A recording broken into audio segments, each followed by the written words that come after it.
once again, if you haven't hit that like button on this channel yet, please make sure you hit the like button while you're watching this video. This video is being released on February 13th, and there has not been a single day this calendar year that I've not released new content based on the Illini Athletics. So if you're a fan of Illinois and you're not subscribed yet, please make sure you're subscribed and help us reach our next goal of 2,200 subs on YouTube.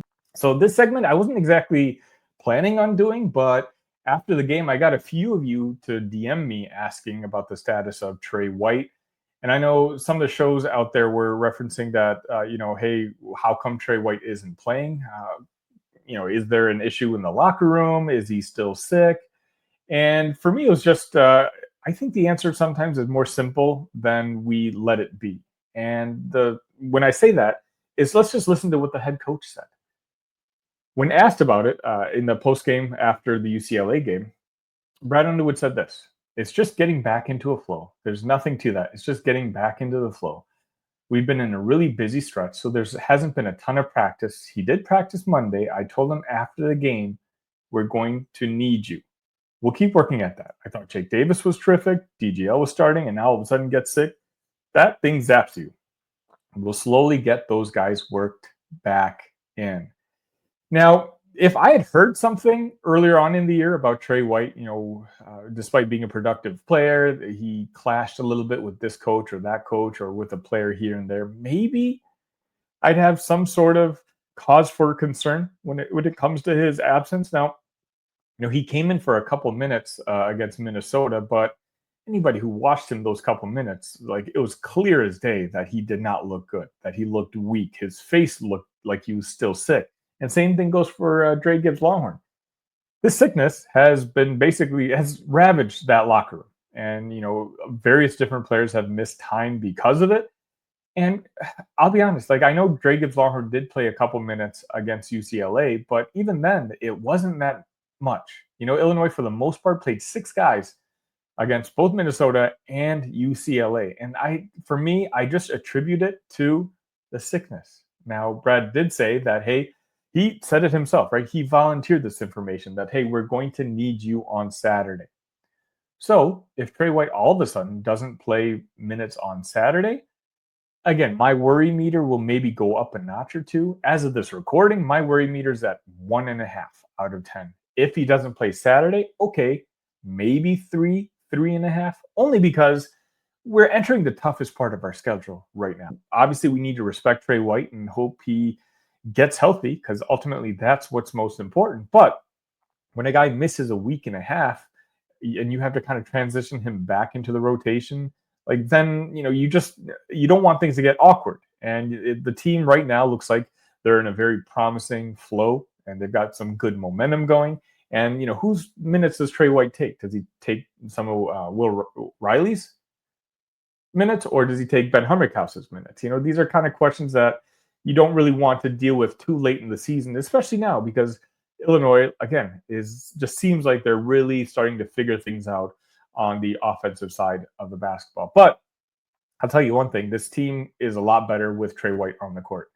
He's a tough wing defender who is always going after those rebounds. So one of the main reasons that Illinois continues to be one of the best rebounding teams in the entire country is because of Tre White and the way he attacks the boards. And I do think he's just another asset that this team sorely does need. I love Jake Davis, and the people in my Discord, my PH club in the Discord, know how fond I am of Jake Davis. I call him a coach's son constantly because if you're just watching a replay of the game, just watch Jake Davis. Everything he does essentially has a positive net value, and he just knows the right play to do at the right time. But I don't know if he's necessarily ready for a featured role, right? He's a guy who I'm okay limiting to 5 to 10 minutes a game this season. I think he can be a prominent player on next year's basketball team. But I do like the idea of having Will Riley and Tre White, basically sharing the minutes at the 3 and maybe even the 4,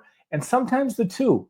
When Brad Underwood wants to go with a really, really big lineup, you can do that. Now, Tre White doesn't really necessarily shoot the 3 all that well, but guess what? Illinois is no longer choosing to shoot the 3 as often as they used to. So, if anything, this new system that Illinois is kind of incorporating fits Tre White pretty ideally. Not that it matters, because Brad Underwood's talked about this. He's like, I don't run plays for Tre. Tre is just a guy who gets his points in the flow of the game, and that's something Terrence Shannon Jr. did last year. Brad Underwood, made it clear last year. Same thing with Terrence. There were more plays run for the other players on the basketball team, including Marcus Damask.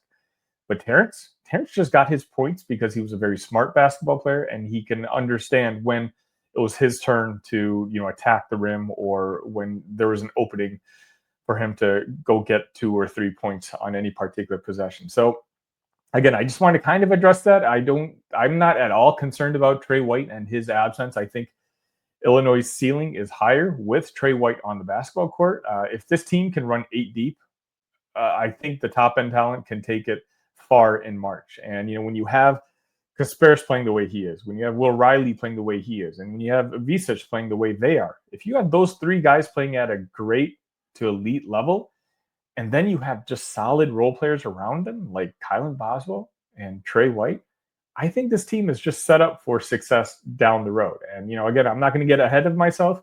Obviously, at this point, the national media is actually circling back to Illinois fans. I actually saw a Field of 68 thumbnail saying Illinois to the Final Four is back on, or something like that.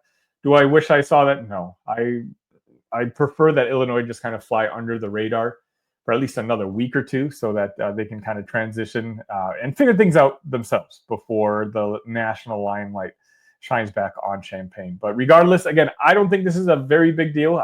You let me know in the chat if you guys are worried about this, or how valuable do you think Tre White is? Do you think that bringing him on could disrupt the chemistry that this team has been building over the last couple of victories, which, let's be honest, he hasn't been a part of? Or do you understand that, no, he does provide some value to this basketball team, and it's not about winning games in mid-February, but it's about how to make your team the best in March. So let me know your thoughts right after this.